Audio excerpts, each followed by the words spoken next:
Vysvetlite nám, čo vlastne teraz sa ide diať.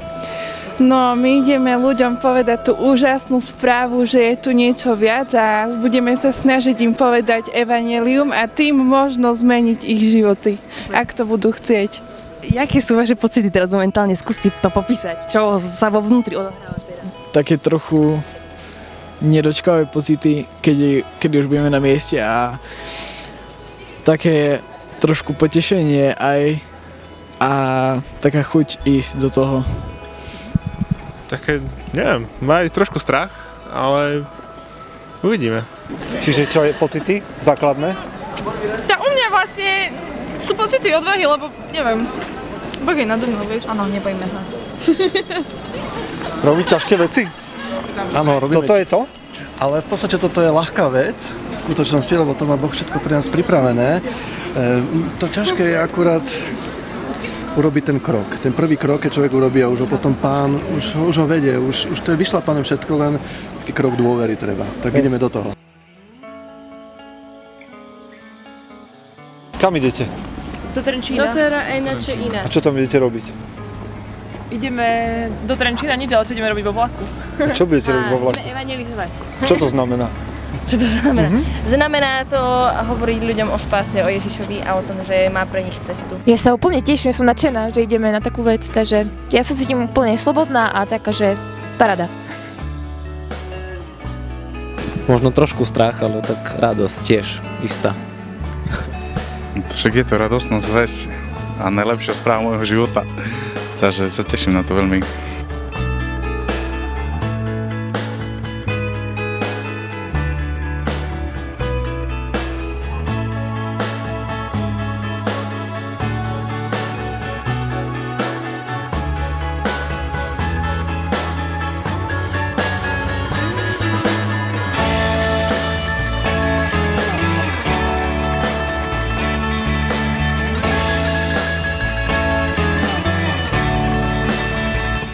No, sme boli na námestí, sme videli chlapca na lavičke, že reko sedí sám, takže ideme, skúsime sa ho opýtame, nie, že čo, keď nič na nič. A prišli sme za ním, sme oslovili, že jaká vec.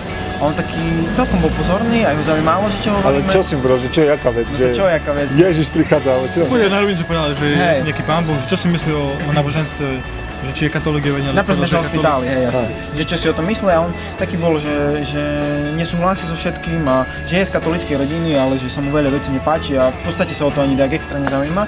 No a my sme mu povedali, že jak sme my na tom, že tiež sme proste z katolíckych rodín, tiež mám mobil, tiež mám znese kosti, bavím Counter-Strike a v podstate ho zaujalo, že mu toto hovoríme, lebo keby mu prišli, vieš, nejaký čudáci, vieš, že toto rozprávať, tak si pomyslíš, že čo, ale bolo vidno, že nás chce počúvať, keď sme proste jeho veková kategória, hej, rovesníci a bolo vidno, že sme mu dali chrobáka do hlavy a že o tom rozmýšľa, sme mu dali kontakt na želnickú mládež, že čo má robiť, keď bude chcieť v tom dať pokračovať a v podstate neurobil nejaké rozhodnutie, nakoniec ani nič, ale povedal, že wow, že dačo na tom bude.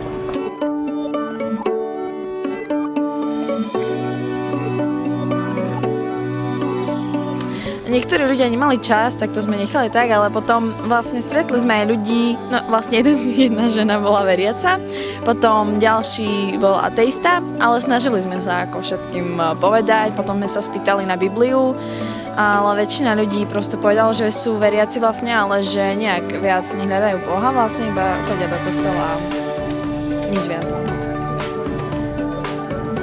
No vlastne my sme sa ich opýtali, či by chceli, či čítajú, no jedni čítali a druhí povedali, že vôbec nechcú, no tak to sme nechceli tak nejak na silu, ale takže.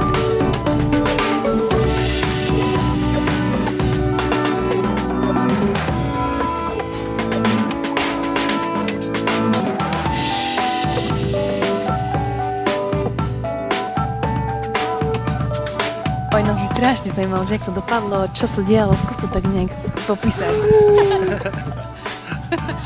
Ako si sa pri tom cítil?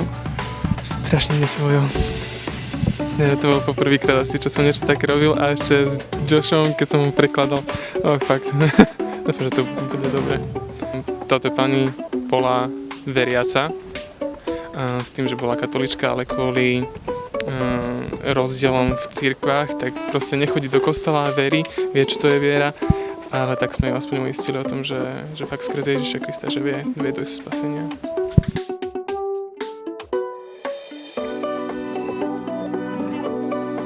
A prišli za mnou také 3 dievčatá, ktoré predávali vlastne narcisy. A ja som, že v pohode, že kúpim, že podporím naozaj dobrú vec na záchranu života. A som taký trošku zrobil premostenie, že záchrana života, že či vedia o tom, že v podstate aj my potrebujeme byť zachránení, jak ľudia. Oni, že jasné, veď sme katolíčky a chodíme do kostola a všetko. Takže to bolo také, že asi boli trošku viac prístupnejší tomu, ale zároveň už zavretí, lebo ťažšie sa takým ľuďom hovorí, čo už niečo vedia.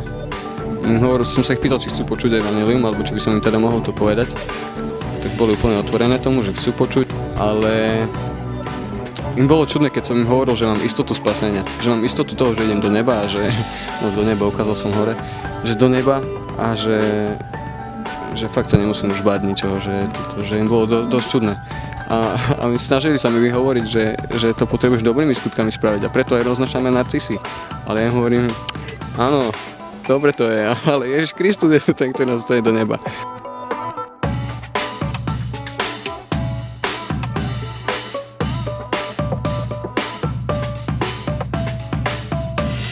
Dvakrát ma už odmietli jedna tak, že absolútne, že keď som povedal, že Ježiš vás miluje, nič, už viacej.